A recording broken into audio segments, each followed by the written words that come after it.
Well, here I am working on Millie, and the interesting thing at hand is around the manual tuning valve.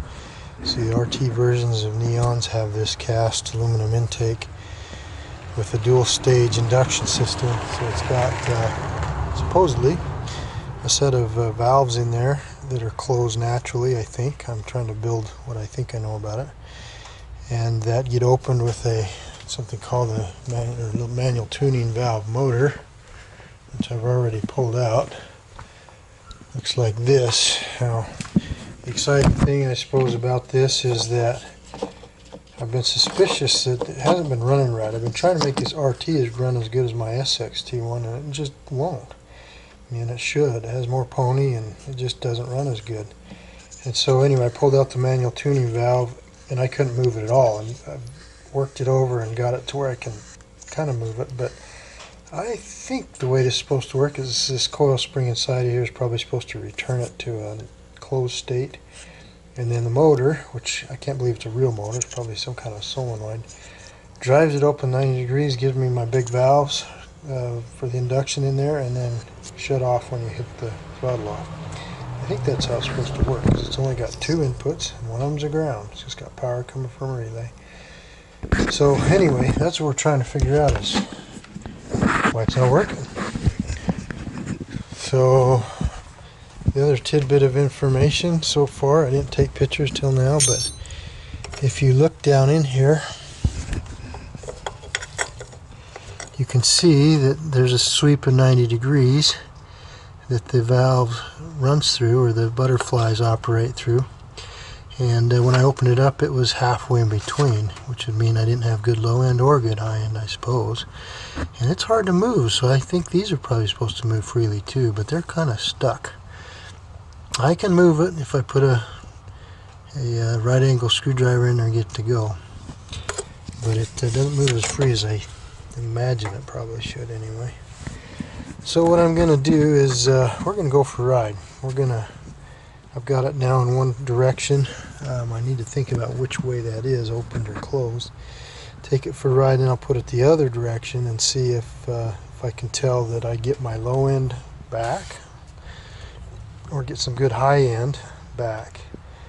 And then if I do get a signal compared to my seat of the pants feel of how it's driven before, then I think that'll tell me, yeah, this manifold tuning valve setup is not functional and not working like it should, and so we'll have to try and figure out what to do next. I did check, by the way, those parts are not available, so if I publish this on YouTube and anybody has one of these manifold tuning valves just sitting around, and let me know. I think I need one, and I don't know what else I need at this point, but I'm pretty sure I need that at least. Oh, by the way, I shorted that motor or just put power to it. It doesn't turn, doesn't do anything. And so I'm going to keep working it out. I'll probably pull it apart at some point, see what's actually in there, and see if it's repairable, or I'll have to make something else to do this manifold switching duty.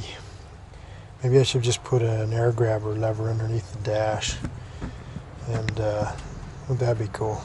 I bet it doesn't work very good though. Anyway, signing off for now. So to define or try and guess at which position we're in, so there's a stop right here that makes it as far as it'll go this way. It mounts into the intake like this with that tab, this tab over here towards the engine, and the wiring down. This is the way it goes. And so that means that when the tab is nearly horizontal, not vertical, that's about when it's in its I assume that's its closed position. So then I assume the motor's going to drive it this way, put it at 90 degrees, and that'll be its open position. More high performance mode, I suppose.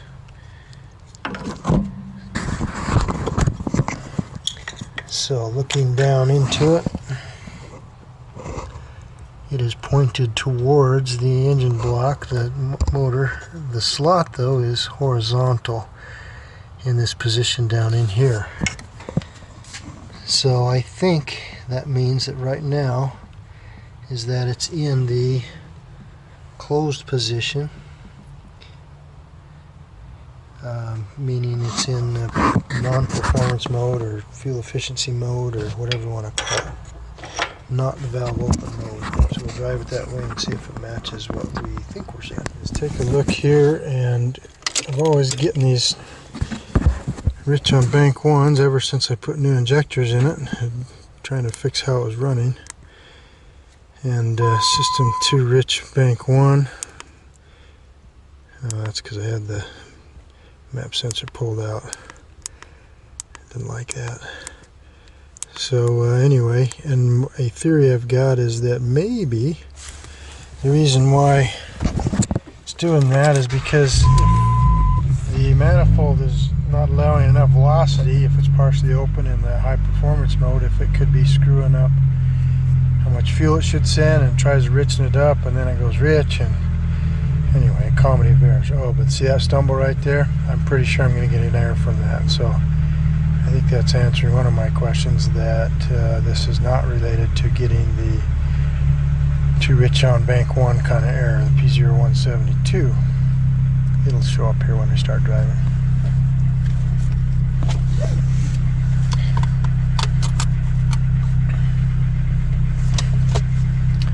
Anyway, let's see, there's nowhere to put camera on the inside of neon. There isn't a speck of steel in here.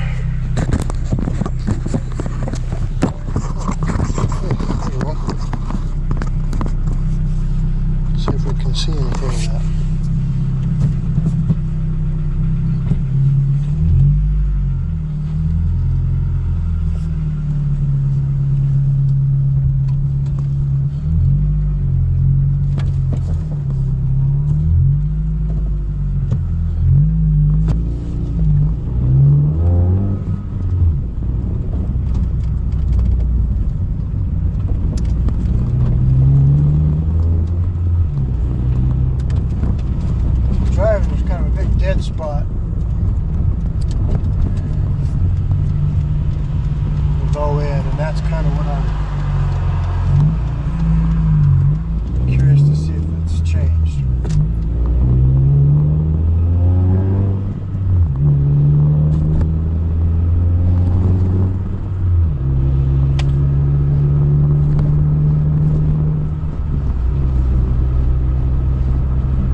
past 3,500. That's what we found when it was unplugged.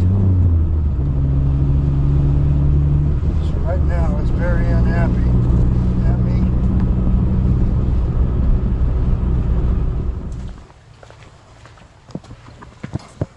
Check to see if that's plugged in here.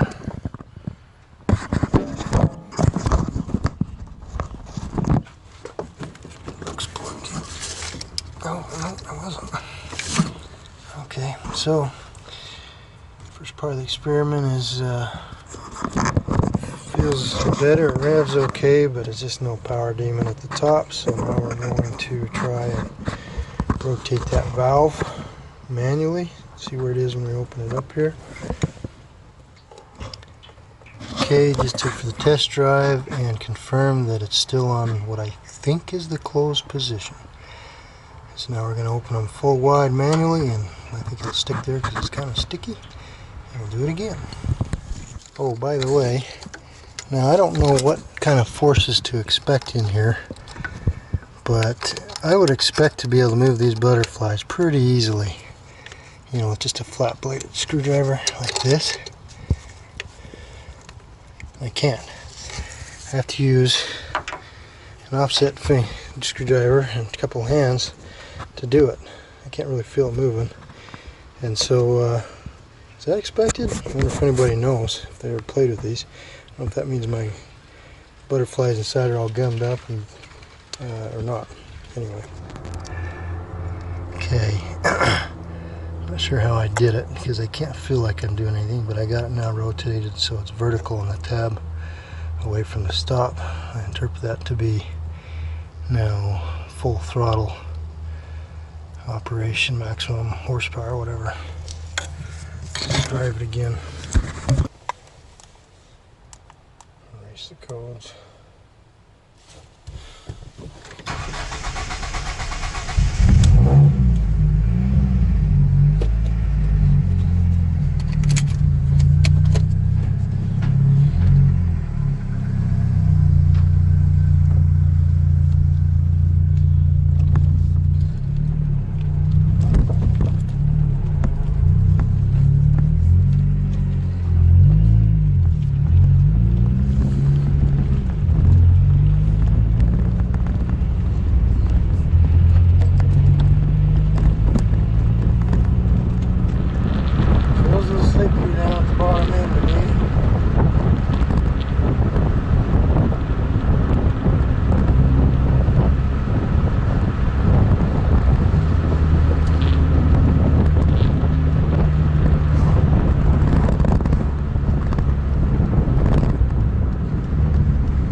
this, I'll leave the valve open, drive it for a while, see how it does.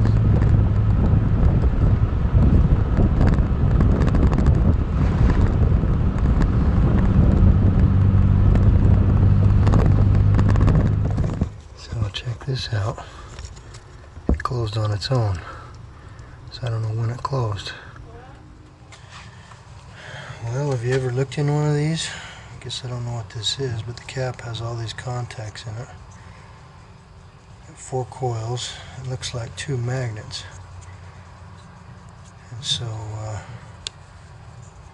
when it's spinning, you're going across the magnets, I guess changing the pole. I assume these are magnets in here, the shiny part, causing a 90-degree rotation. So it's kind of like a rotational solenoid, maybe. Now what I noticed on here is it's broken right there. Their plating is broken on this magnet. I don't know if the magnet itself is broken. I'm not sure if that's significant. But for sure what's a problem is just too tight. So I don't know. The way it's built, it looks like it's a press fit. I might go see if I can loosen that up just a hair and see if it frees up.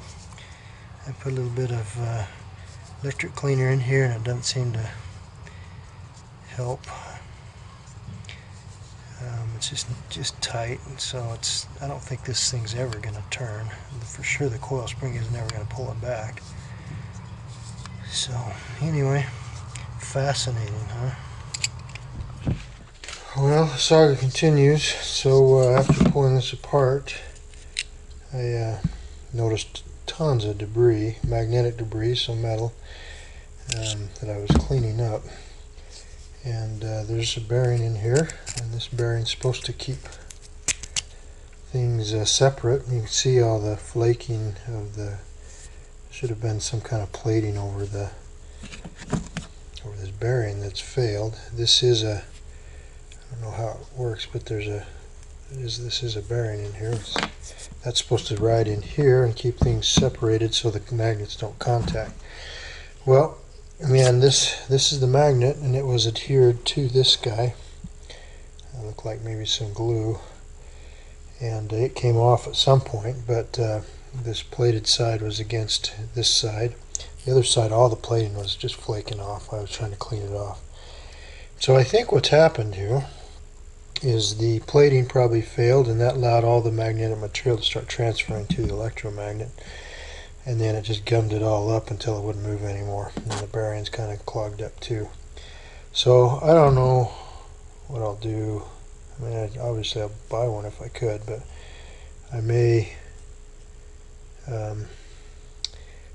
take this into work and see if there's a way we can put some epoxy on this magnet, kind of restore it to non-flake mode, and see if we can adhere it to the base, and then make sure the clearance of the bearing is right. I put it back together, so I clean it, and it still is rubbing. And so I'm wondering if this brass is also worn out some and allowed it to sink into it. Alright, so just an update. Took it into the shop and played around a little bit, and didn't know how to protect the magnet, or the magnet from falling apart. So when Dave had the idea of some paint, this is electronics paint used in electric motors. I'll have to look it up, the name. Anyway, what we can see now is, with putting this together, is it now spins kind of as expected.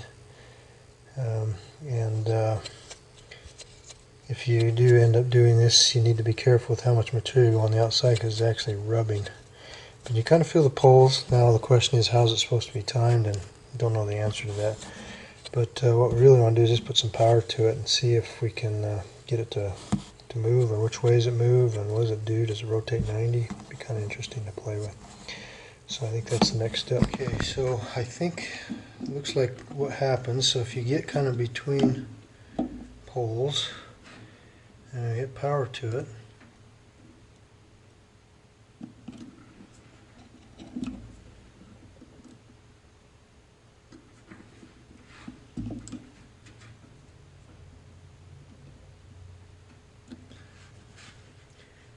easier said than done when your gauge of wire is way too big. Oops, makes me jump. So once it's there in this new position, and it just stays there, and so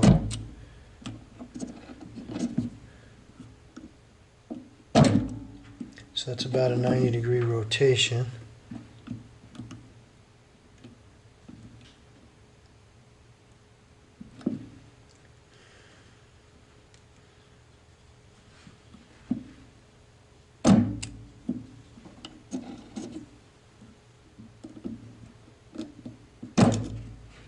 So that must be what the return spring is doing, is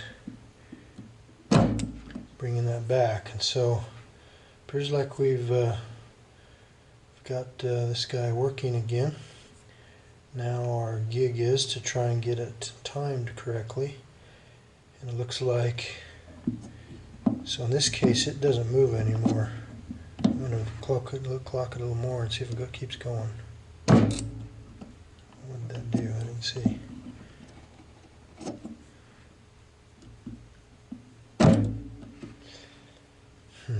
Because once you get it rotated, then it's happy there. It doesn't keep going.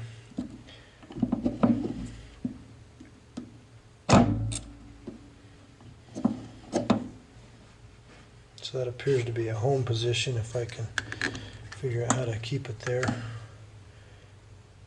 And maybe what I'll have to do is, actually that's not too far off from where it should be, I think. Anyway, that'll be the trick next, is figure out how to make this time correctly so it'll work the way we want it to.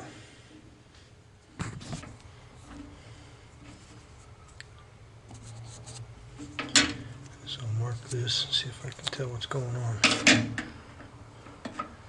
Okay, so I'm at about 90 degrees. I want to go this way towards me. We'll see if we get that.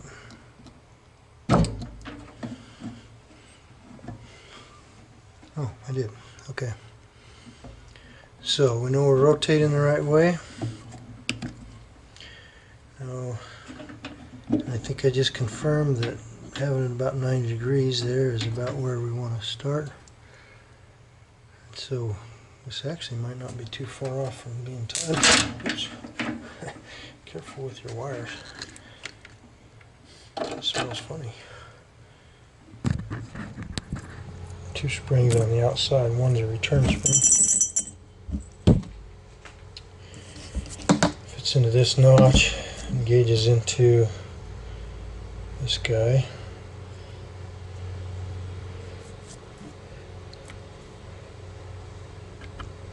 This guy has a stopper rib, runs into that tab.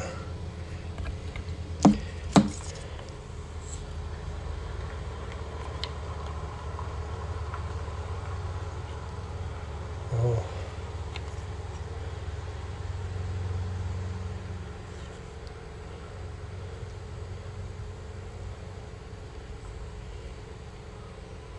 So that's going to be quite a bit off from where I was.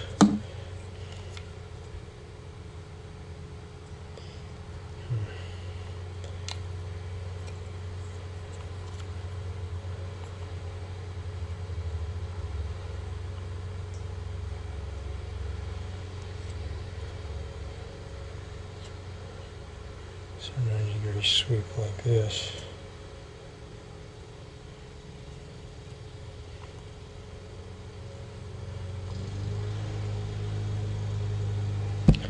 So it's actually 90 degrees.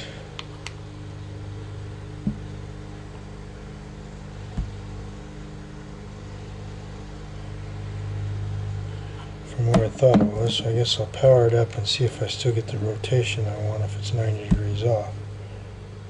So we'll try this again. Alright, after multiple attempts, this is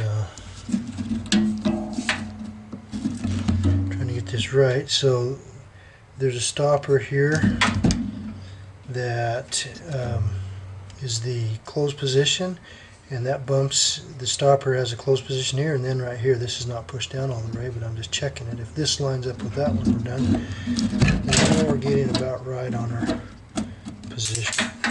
Oops, There's my wires again. That smells funny. Wires get hot and fast too. This isn't the best way to do this, I've decided. But hey, when you're poor boying it, you do all kinds of stupid things, right?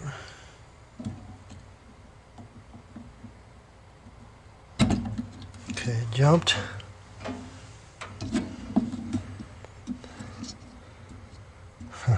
It's funny, I just clocked it a little bit and it didn't seem to make any difference. So I guess I need to clock it some more, I guess. So this is, again, closed.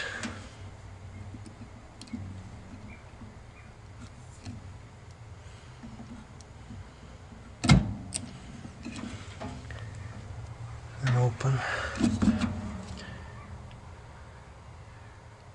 Is it possible I went the wrong way? Oh, looks like it. Remember when you're making your fine-tuning adjustments, remember which side you're clocking from. Because I 180'd it on me and that goofed me up. So this is now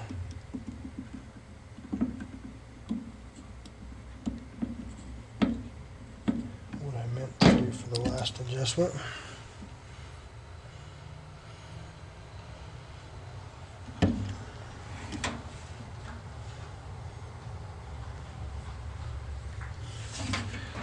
And that turned the opposite way, didn't it? Huh. That's interesting, isn't it?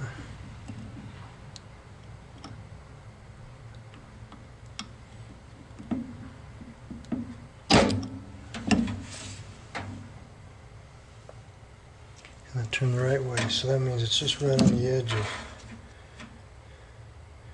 it's actually just about right. So I'll press that down and then it might be right.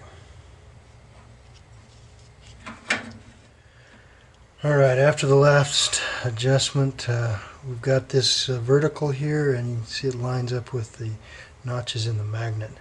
So that's probably makes sense. That'll give them some manufacturing ability when assembling this thing. So I put pencil on there so you can kind of identify it, but there's two notches in the end of the magnet that those are identifying with. And again, so kind of vertical, lined up, lined up. Looks like that's probably the right way. Alright, hopefully the last check then. So what we're expecting, this is the starting position. Rotate counterclockwise in this view. Get it to rotate to where we would open the MTV. And that's the way you do it.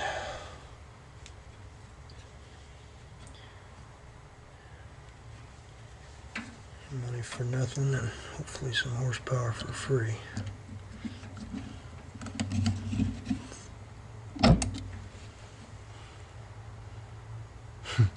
Still went backwards, didn't it?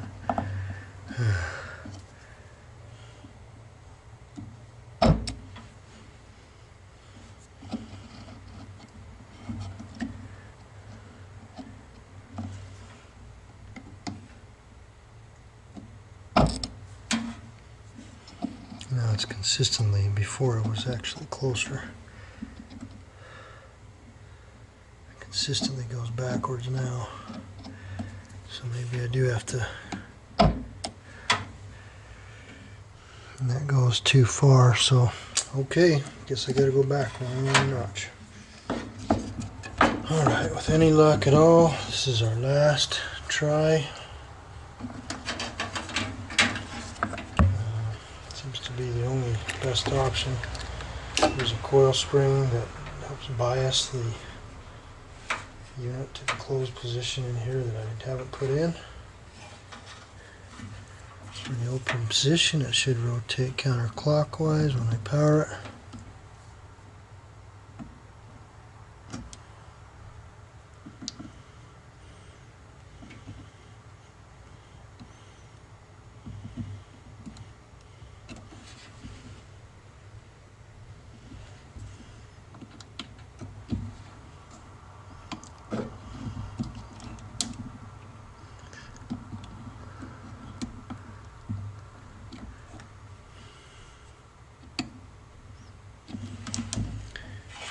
getting nothing.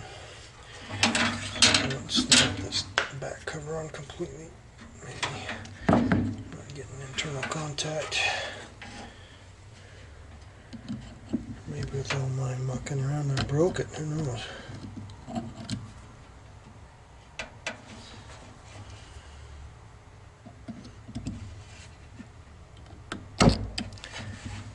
And it goes the wrong way. I'm for sure hook up the wires right. Yes. So I guess what I'll do is put the coil spring on and see if that helps it. That time it went the right way. So we're right on the edge of going the right way. I'm assuming then that this is as close as we're going to get. Well, I put our coil spring in and it's backwards from what I expect. So I think that the rotation is actually supposed to be clockwise, and so I'm second guessing why I thought it had to be counterclockwise.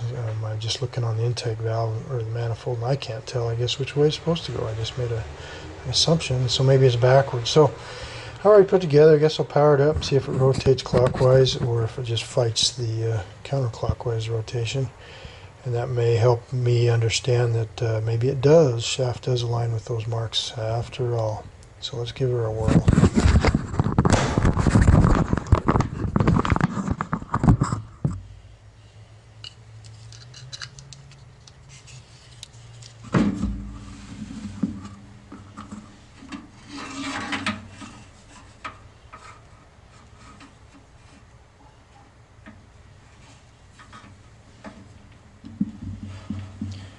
Now since we have a spring on it, it should hold there with under power and then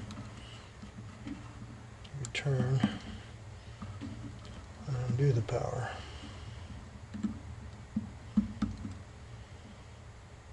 Oh, guess I need to hook up my battery.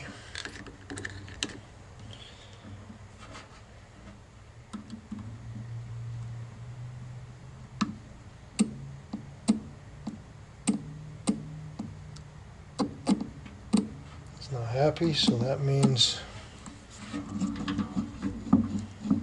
you can't overcome the spring, or it's trying to go the other way. So I guess I need a third person here to put their hand on here and see if it feels like it's fighting them. Think I can do this?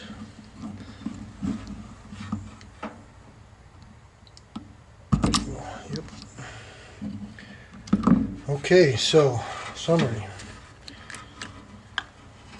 The counterclockwise or the clockwise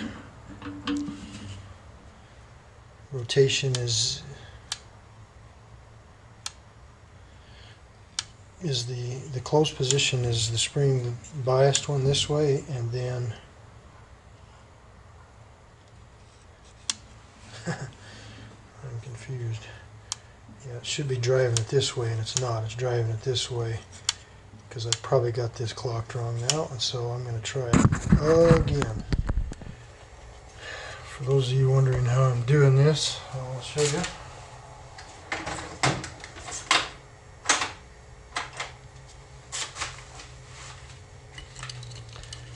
So it's kind of a serrated end on this cap, and so you kind of need to just pull both sides. If you do that, you can get it off pretty easy. Otherwise it fights you. Coil spring. What I did is I drilled out the little tabs. These were an interference fit and then swaged on the ends. And I put a small hole in it, and that seems to work pretty good for being able to take it apart and actually still hold it together. All the leads are inside of there. To get the magnet out, get on the end of a table, and push it up.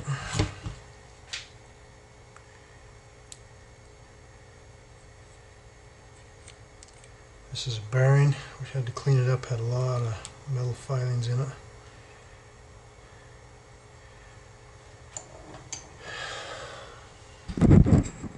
press out the shaft. Got kind of a square knurled edge inside of there.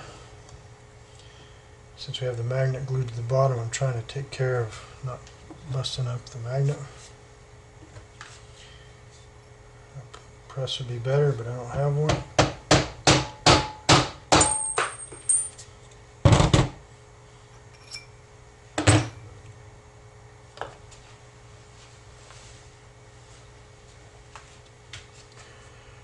Knurls on the shaft, knurls inside of the magnet plate combo. So once again, I've got a mark on the edge of it here. I'm going to go to square up the marks.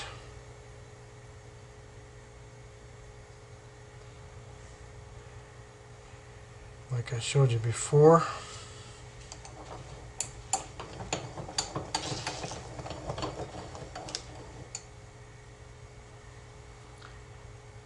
Hopes that this is the way it was intended to be.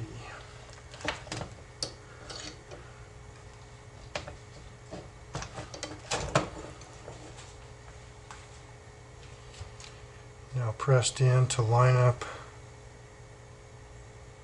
shaft with the magnet marks.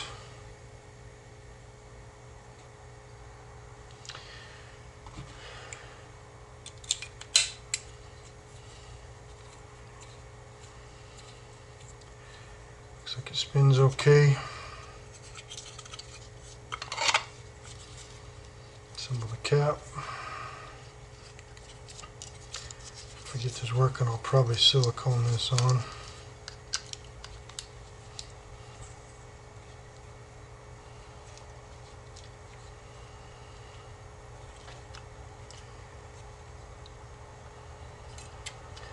Since there's poles on the magnet, should be able to press it into the location we want.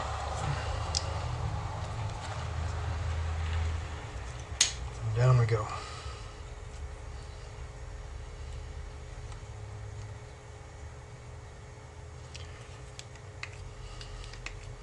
Boy, I always thought that this side hit. It doesn't. It's just that one side, I guess.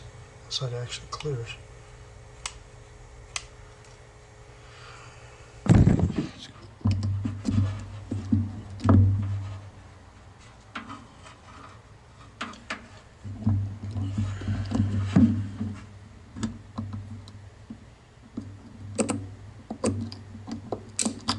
Oops.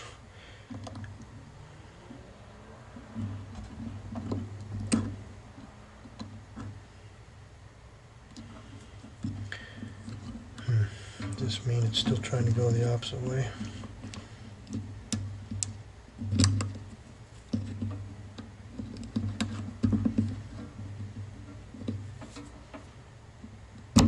Yep.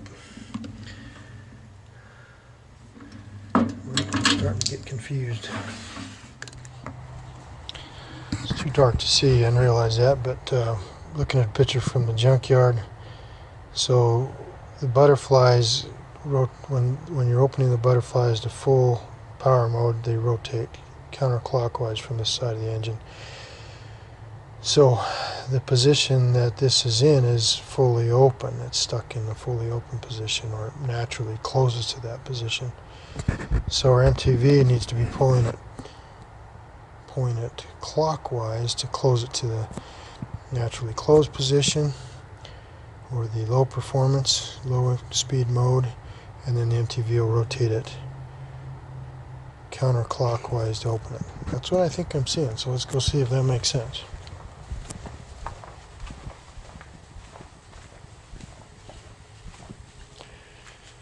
So the MTV sits in here like this,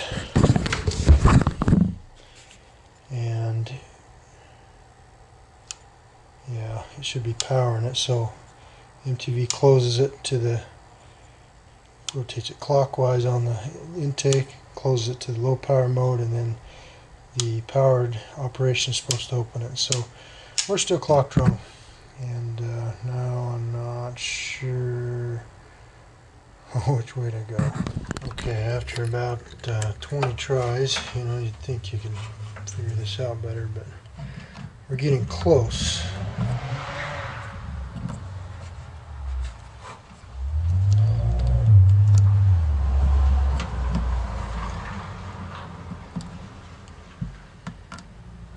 See it, power to it, stays there, power on, reverses.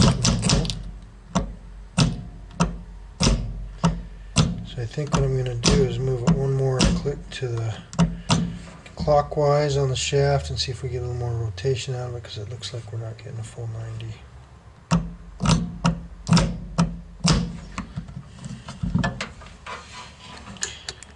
Otherwise, that's probably correct. Good enough.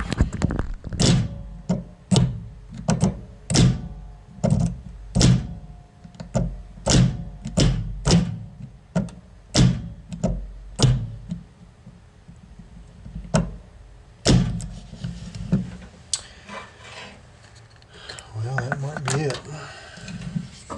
Okay, so after 2 more disassemblies, it didn't look like I was getting 90 degrees out of it. It was close, but then I moved it 2 clicks and then it didn't move anymore.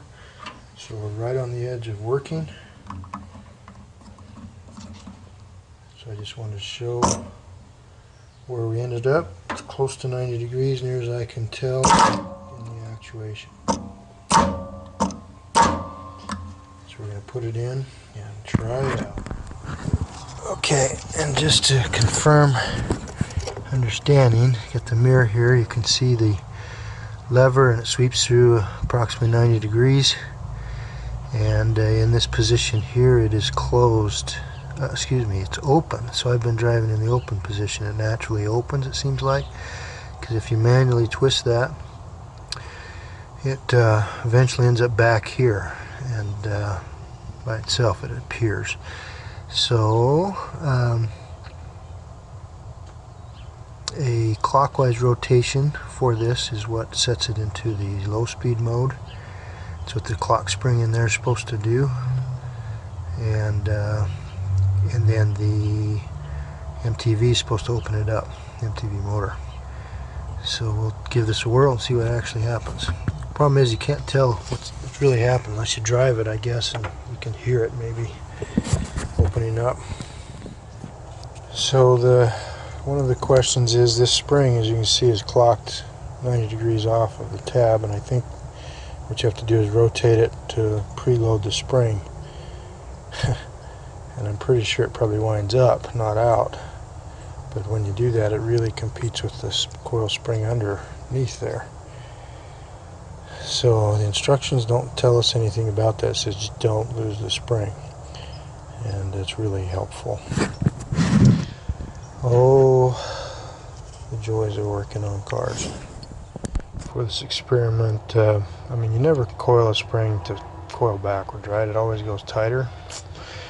If that's the case, then what I need to do is install this in a down position so that when I rotate this up, it tightens up the coil spring until this tab lines up with the other tab. Then I can fully seat it in and then put it in its final position. The problem that I have with this is the internal spring is trying to close it, and then this one's trying to open it.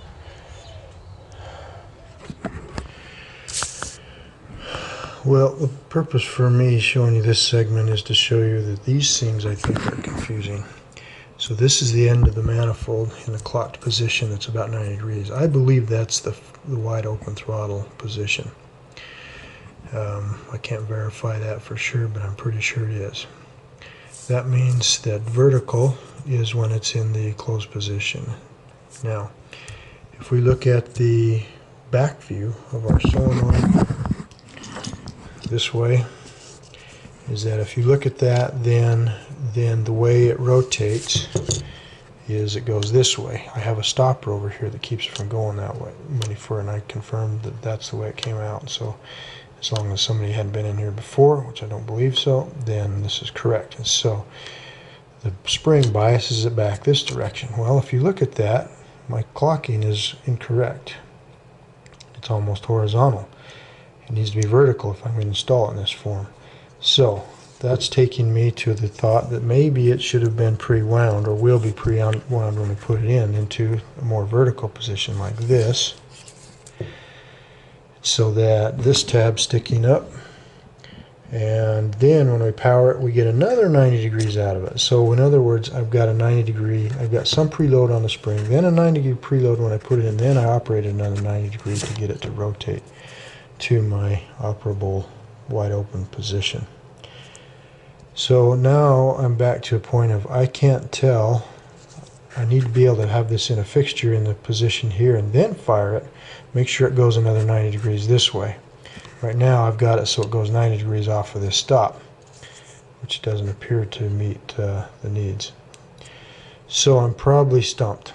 So I guess the moral of this story is if these probably are repairable. The only thing that probably goes bad is that, well, this one had the magnet go bad, the plating on the magnet go bad, and that just chewed everything up and started binding it up. If that's the fail mode, then this is a repairable unit as long as you keep track of your clocking of the shaft to the steel plate on the back, which means the magnet. And then you can get the timing correct, and then everything will be happy. If you do not, like I, pay attention to where that shaft was in relation to the plate inside, man, this is tricky. So what I do have is we did find from Warren, Michigan, and lower intake manifold for a Neon RT that has the MTV in it. I hope it all works. I don't know if it does. Anyway, what we can do is that is coming late tonight is fire it up, power it, watch the butterflies move. And I assume what I'll do is be very careful and when I take it off the lower intake manifold such that I can tell how does this go, because near as I can tell you have to start it at least 90 degrees down and then rotate it up when you install it to preload this spring, and that way you get it timed right into the intake manifold so that it's up in this 90 degree position when it's actually inside the intake manifold, and that's what I need to try and prove. So I got from Nooner's recycling yard in Warren, Michigan, maybe one of the few known intake manifolds. This is a lower intake manifold, so now you can see the butterflies, and the good news is that it moves.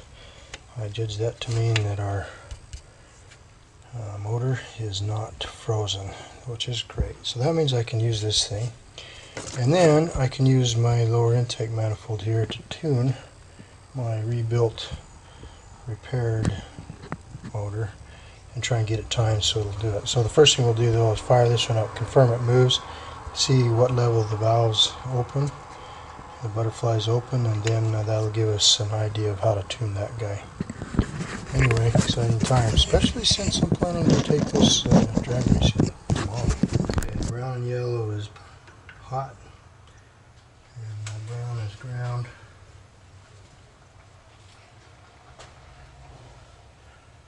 So I guess that's the way we'll do it.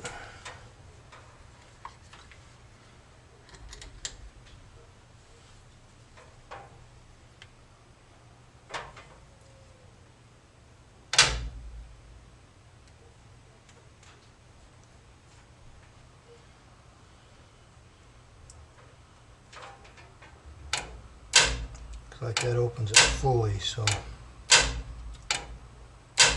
that's good. I never finished saying though that what I want to do is I think this needs some pre-clocking, some pre-rotation when you put it on that I need to understand, so we understand how to, well, first of all put this one back on the other car, but then rebuild or retime the other one correctly. So good. We've got a good unit.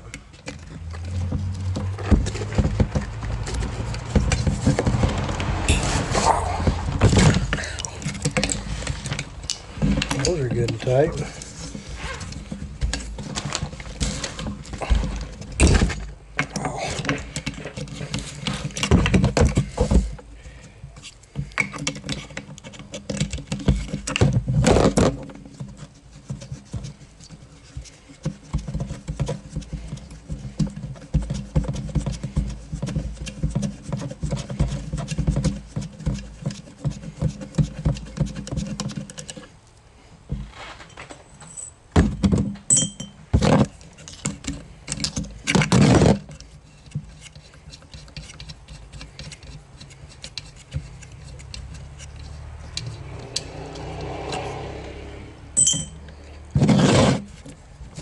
Okay, so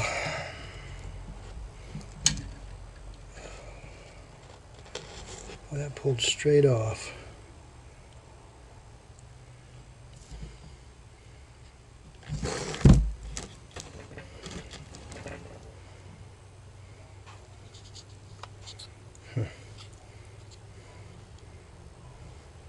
Doesn't surprise anybody but me. Anyway, we're gonna have to practice putting it back on, I guess, to figure out if we need to twist it or do anything special.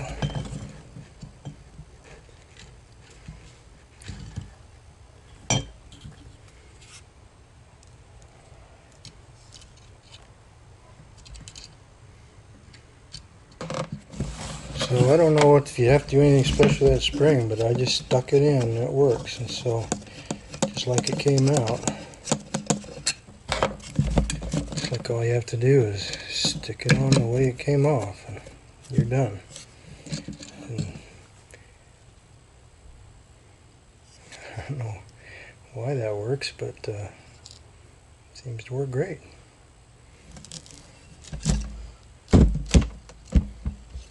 That's why the instructions in the service manual don't tell you to do anything special. Just noticing something there. This answers one of my questions. So the mirror, the mirror is upside down when you're looking at it. So closed is when it's in against this pin stop. So I did have it backwards after all. Well, it'd be fun if I found some horsepower. 18 to be exact. So I've got this to what I thought was the right thing to do at the time, but I'm sure it's not now.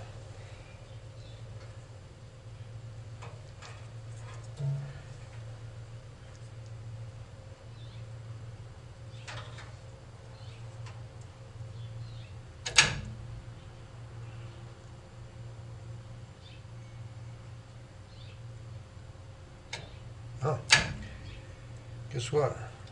I'm done. Looks like we get 90 degrees out of that, so we're good. We got it timed right. So what that means is if you time it to the stop on the device, then that's actually the correct position for the butterflies too, it looks like. So we now have a backup MTV motor, looks like, that is now set up correctly for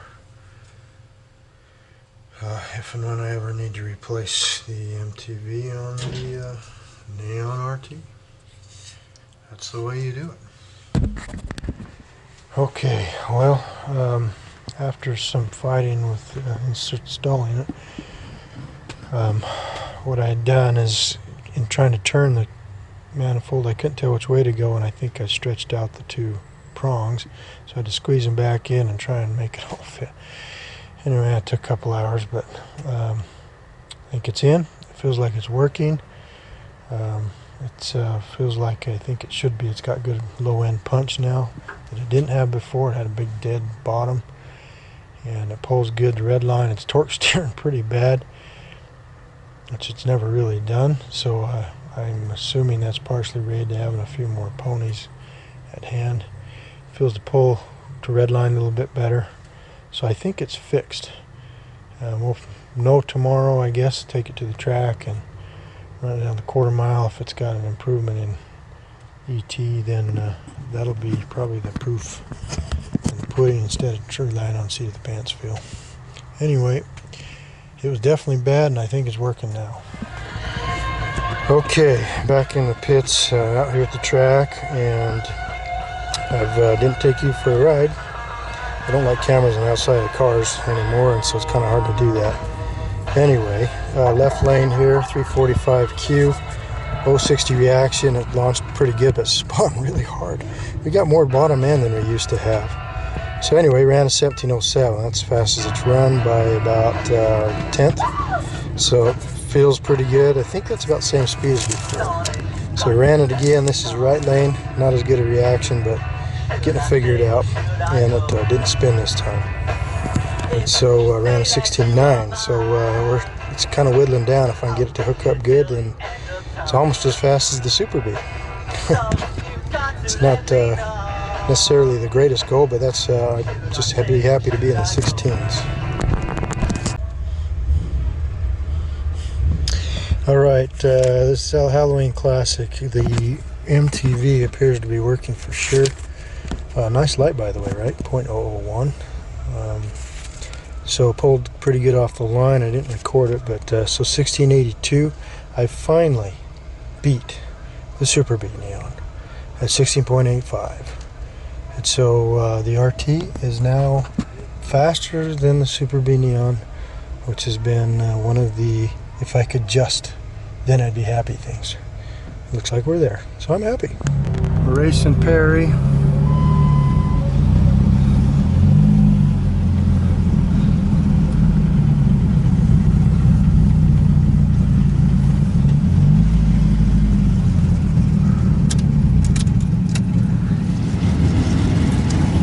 So I have to go a little deep on the clutch or else I'll get in red light. I'm really close to it. So I need to, it's just like the fish. So I need to probably, like they said in the pits, think like I'm in the fish. And so I guess I'll do this. Where's the ashtray? I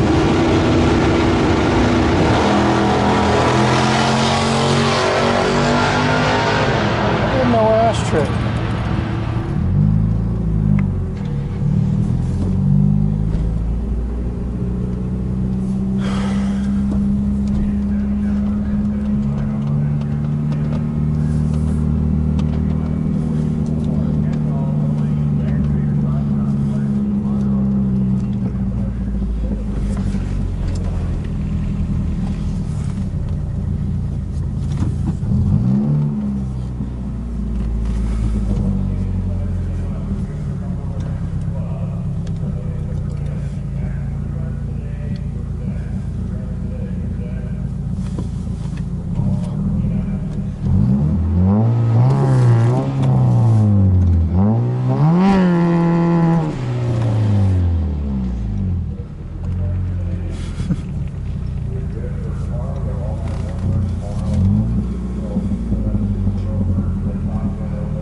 Good. Side of the clutch.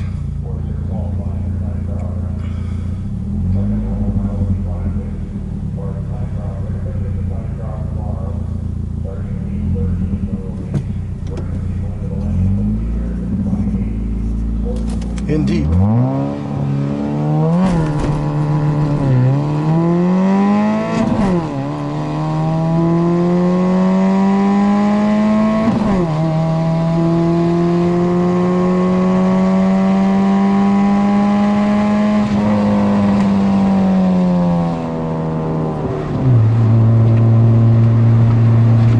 Okay, looks like I got Perry off the line probably.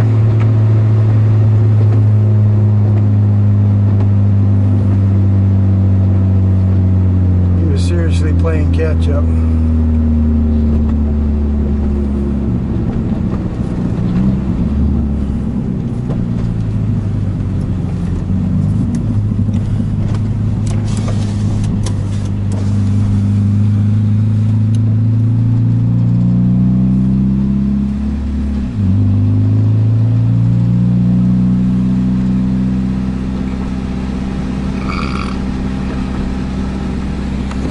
Like Eric got Randy.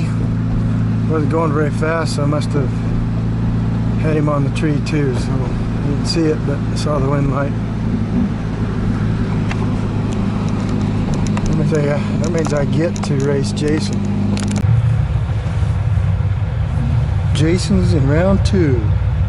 13.1. I'm running a 16.69. Maybe. Go Venom! I'm gonna have to do everything right.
we go. Got Jason. Got a good run.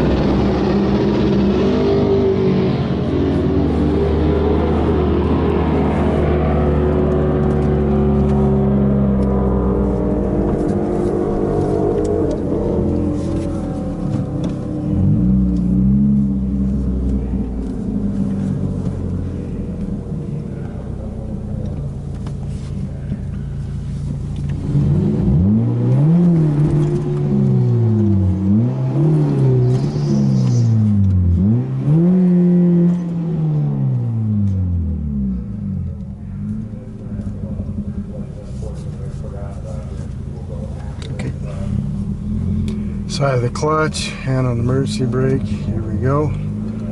We're gonna go a little deep.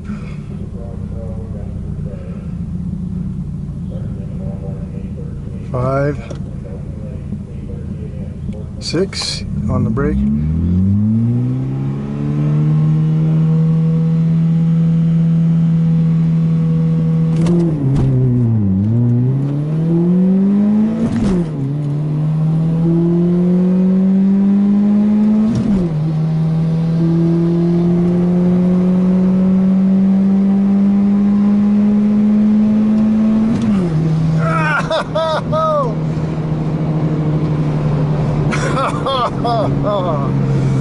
Oh, that was close.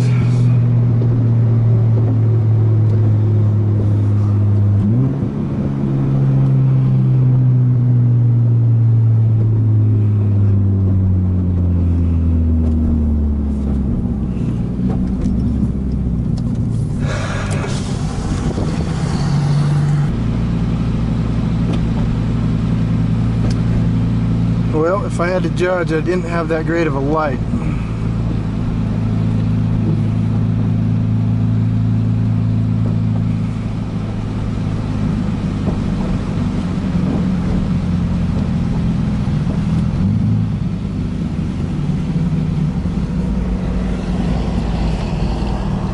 Thank you. You're welcome. Eric's got a 008 light. Oh, I had a terrible light. Dang it. That's what happened. Thank you. 1504. Knocks out Rex Peterson. Here, please see Gary Hines or John New. Randy Bollington. Please see Gary Hines or John New. Thank you.